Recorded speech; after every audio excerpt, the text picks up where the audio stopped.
सुप्रभात मेरे प्रिय विद्यार्थियों। आज हम काव्य खंड में जानेंगे आओ मिलकर बचाएं। निर्मला पुत्तुल। निर्मला पुत्तुल का जन्म सन 1972 में झारखंड राज्य के दुमका क्षेत्र में एक आदिवासी परिवार में हुआ। इनका प्रारंभिक जीवन बहुत संघर्षमय रहा। इनके पिता व चाचा शिक्षक थे। घर में शिक्षा का माहौल था। इसके बावजूद रोटी की समस्या से जूझने के कारण नियमित अध्ययन बाधित होता रहा। इन्होंने सोचा कि नर्स बनने पर आर्थिक कष्टों से मुक्ति मिल जाएगी। इन्होंने नर्सिंग में डिप्लोमा किया तथा काफ़ी समय बाद इग्नू से स्नातक की डिग्री प्राप्त की। इनका संथाली समाज और उसके राग बोध से गहरा जुड़ाव पहले से था। नर्सिंग की शिक्षा के समय बाहर की दुनिया से भी परिचय हुआ। दोनों समाजों की क्रिया प्रतिक्रिया से वह बोध विकसित हुआ जिससे वह अपने परिवेश की वास्तविक स्थिति को समझने में सफल हो सकें। इनकी रचनाएं निम्नलिखित हैं। नगाड़े की तरह बजते शब्द, अपने घर की तलाश में। आइए अब जानते हैं आओ मिलकर बचाएं प्रत्येक खंड का भावार्थ। अपनी बस्तियों को नंगी होने से, शहर की आबो हवा से बचाएं उसे, बचाएं डूबने से पूरी की पूरी बस्ती को। हड़िया में अपने चेहरे पर संथाल परगना की माटी का रंग, भाषा में झारखंडीपन। प्रस्तुत पंक्तियां कवित्री निर्मला पुत्तुल जी के द्वारा रचित कविता आओ मिलकर बचाएं से उद्धृत हैं। मूलतः ये कविता संथाली भाषा में लिखित है जिसका हिंदी अनुवाद अशोक सिंह ने किया है। कवित्री निर्मला पुत्तुल जी उक्त पंक्तियों के माध्यम से अपने साधारण ग्राम्य परिवेश को दोष रूपी शहरी सभ्यता से बचाने का आह्वान कर रही हैं।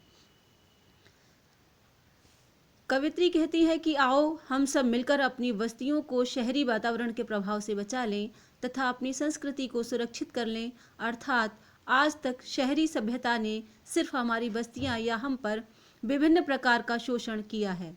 आगे कवित्री कहती है कि हमें अपनी बस्ती को डूबने से बचाना है, अर्थात विनाश, विस्थापन और शोषण से बचाना है, वरना पूरी की पूरी बस्ती हड्डियों के ढेर तले तबाह हो जाएंगे। आगे कवित्री कहती है कि हमारे चेहरे पर संथाल परगने की मिट्टी के रंग का एहसास और अपनी भाषा में झारखंडीपन अर्थात बनावटी अभिव्यक्ति ना अपनाकर झारखंड की भाषा या बोली जो बचपन से हमारे व्यवहार या संचार का माध्यम रही है उसका प्रभाव हम पर होना चाहिए। ठंडी होती दिनचर्या में जीवन की गर्माहट, मन का हरापन, भोलापन, दिल का अक्खड़पन, जुझारूपन भी। तो यहाँ पर वही है कि निर्मला पुत्तुल जी ये जो है अपने उक्त पंक्तियों के माध्यम से अपने साधारण ग्राम्य परिवेश को दोष रूपी शहरी सभ्यता से बचाने का आह्वान कर रही हैं। इन पंक्तियों के द्वारा कवित्री कहती हैं कि नगरीय संस्कृति के प्रभुत्व के कारण इस क्षेत्र के लोगों की दिनचर्या ठंडी अर्थात धीमी पड़ती जा रही है। लोगों के जीवन में जो गर्माहट रूपी उत्साह हुआ करते थे वो कहीं ना कहीं धूमिल पड़ने लगे हैं। आगे कवित्री कहती है कि मन का हरापन भी विलुप्त हो गया है, अर्थात मन का सुकून और उत्साह छिन गया है। दिल का भोलापन अब कठोरता का परिचायक बन गया है। कवित्री कहती है कि हमारे व्यवहार में वो मासूम देहातीपन नहीं रह गया जिसकी वजह से हम जाने जाते थे और ना ही संघर्ष करने की क्षमता व जुझारूपन हम में शेष है।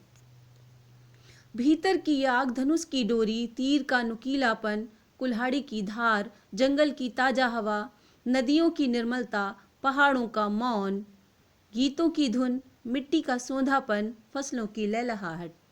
इन पंक्तियों के माध्यम से कवित्री कहती है कि हमें अपनी मूल पहचान नहीं भूलना चाहिए। अपने अस्तित्व को जिंदा रखने की भूख हम में सदा बरकरार रहनी चाहिए। संघर्ष करने की प्रवृत्ति के साथ साथ अपने पारंपरिक हथियार जैसे धनुष, तीर, कुल्हाड़ी इत्यादि धरोहरों को बचाए रखें ताकि हमारी भावनाएं और संस्कृति का स्वर हमेशा गुंजायमान होता रहे।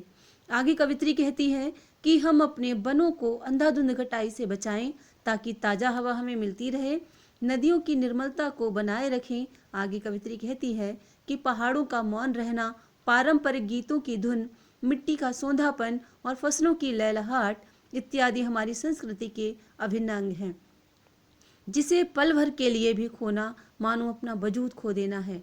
हमें अपनी पहचान और प्रकृति के प्रति गहरा अनुराग हमेशा जीवित रखना चाहिए। यही हमारी धरोहर है।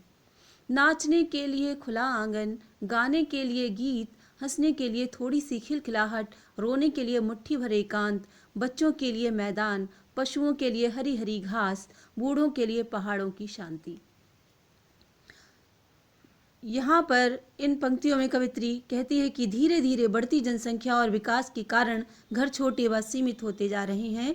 नाचने के लिए पर्याप्त मात्रा में खुला आंगन नहीं बच पाया है और अब ना हमारी संस्कृति की विशेषता बताने वाले गीतों का अस्तित्व। बाकी कवित्री कहती है कि हंसने के लिए थोड़ी सी खिलखिलाहट की आवश्यकता और रोने के लिए मुट्ठी भर एकांत की दरकार। लेकिन शहरी जिंदगी जीने की होड़ के कारण लोगों के पास इतना फुर्सत भी कहाँ है। बस दिखावे के कारण तनाव और पीड़ा को अपने जीवन रूपी थाली में परोसे जा रहे हैं। कवित्री कहती है कि बच्चों के खेल का मैदान, पशुओं के लिए हरी हरी घास और बूढ़ों के लिए पहाड़ों की शांति जैसे वातावरण को वापस पाने के लिए हमें सामूहिक प्रयत्न करने की आवश्यकता है। और इस अविश्वास भरे दौर में थोड़ा सा विश्वास, थोड़ी सी उम्मीद, थोड़े से अपने आओ मिलकर बचाएं कि इसी दौर में भी बचाने को बहुत कुछ बचा है अब भी हमारे पास। इन पंक्तियों के द्वारा कवित्री कहती कि आज जब हर तरफ अविश्वास का दौर है, ऐसी स्थिति में हमारे पास बचाने के लिए बहुत कुछ बाकी है। बस हमें थोड़ा सा विश्वास, थोड़ी सी उम्मीदें और थोड़े से सपने अपने अंतःकरण में जीवित रखना होगा और हम सबको मिलकर अपनी सभ्यता व संस्कृति को बचाने का सामूहिक प्रयास करना होगा। तो छात्रों, ये तो था सारी पंक्तियों का, सारे खंडों का भावार्थ। आओ मिलकर बचाएं। आगे प्रश्न उत्तर आपको दिए जाएंगे जिसे आप अपनी उत्तर पुस्तिका पर अंकित करेंगे। आप खुश रहें, प्रसन्न रहें, निरोगी रहें। इसी मंगल कामना के साथ अगली कक्षा में फिर मिलेंगे। धन्यवाद।